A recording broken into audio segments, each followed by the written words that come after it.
Hello, and welcome to the Chinese Revolution podcast.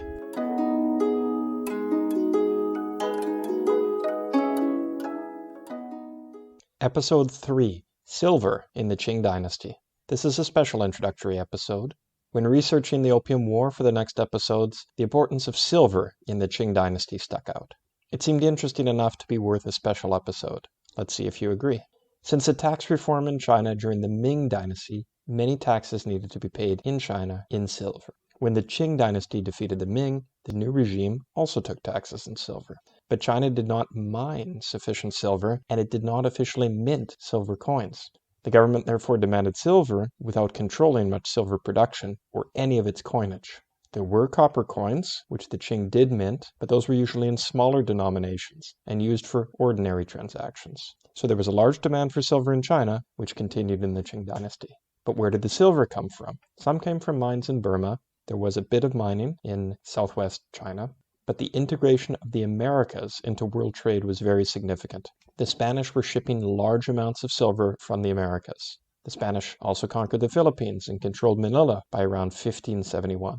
It was trade of silver through its Manila port that was an important factor in lubricating trade between the European powers and China. Silver relative to gold was worth twice as much in China as in Europe at the same time. So it made sense for traders in the Americas to ship silver to China and gold to Europe, as their value could be maximized that way. So more than half of the silver that was coming to China originated from the Spanish Americas. The Spanish crown regulated silver coinage and the quality of its coins. Initially, the silver for coins had come from Peru, but by the early 1800s, that had changed to Mexico. The Carolus silver Spanish pesos, featuring the head of either Charles III or after him Charles IV, and they collectively ruled over Spain and the Spanish Americas from 1759 to 1808, those coins were particularly valued in China. The coins were well recognized, and the quality of the silver value was well understood and consistent. That provided value as a recognized sign and stored of value. Unlike other coins or bullion, it didn't need to be weighed or assessed for its value each time it changed hands. A knowledgeable trader could simply recognize the face on the coin and know its value. That was true even in the interior of China. Some have argued that the Carolus coin acted like the US dollar does today in countries that don't have reliable currency, such as Zimbabwe or Argentina. The Carolus silver peso was in demand throughout China, and there's evidence that some long-term Chinese contracts even insisted on future payment in Carolus coins, maybe as a hedge against inflation.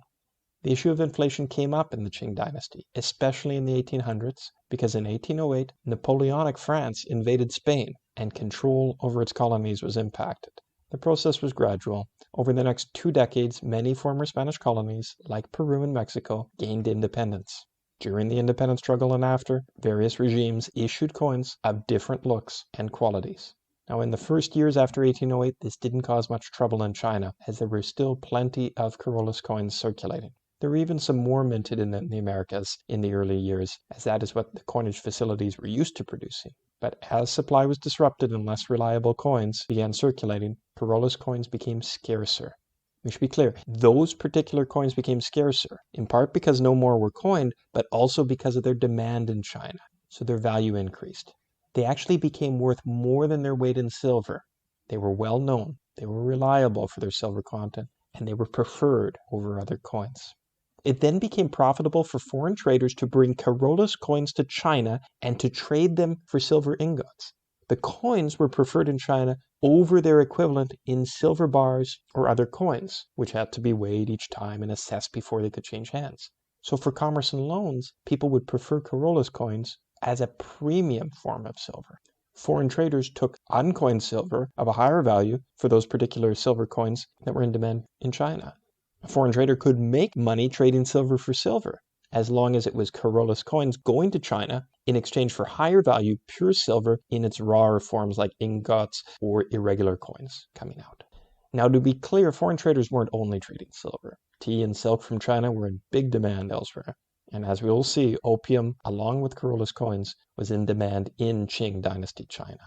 But the economic disturbance caused in China by the interruption of Carolus coins was an influence that contributed both to the Opium War and the Taiping Rebellion. Those will soon be the topics of podcast episodes in this series. This is just setting the scene. The Qing economy was suffering an external monetary shock, and it did not control its own coinage. China depended on certain foreign coins. When the supply of those coins dried up, their value increased relative to other goods, including copper coins used for daily purchases and compared to food.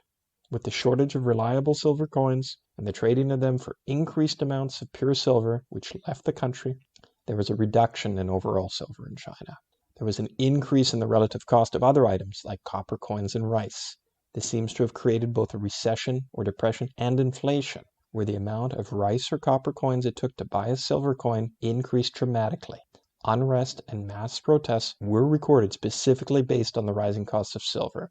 So this is an underlying economic and political situation in Qing Dynasty China around the 1830s. Soon we'll see what trouble this brought. Thanks for listening to this episode of the Chinese Revolution. Please be sure to follow this podcast on your podcast player so that you'll be able to listen to further episodes. Thank you.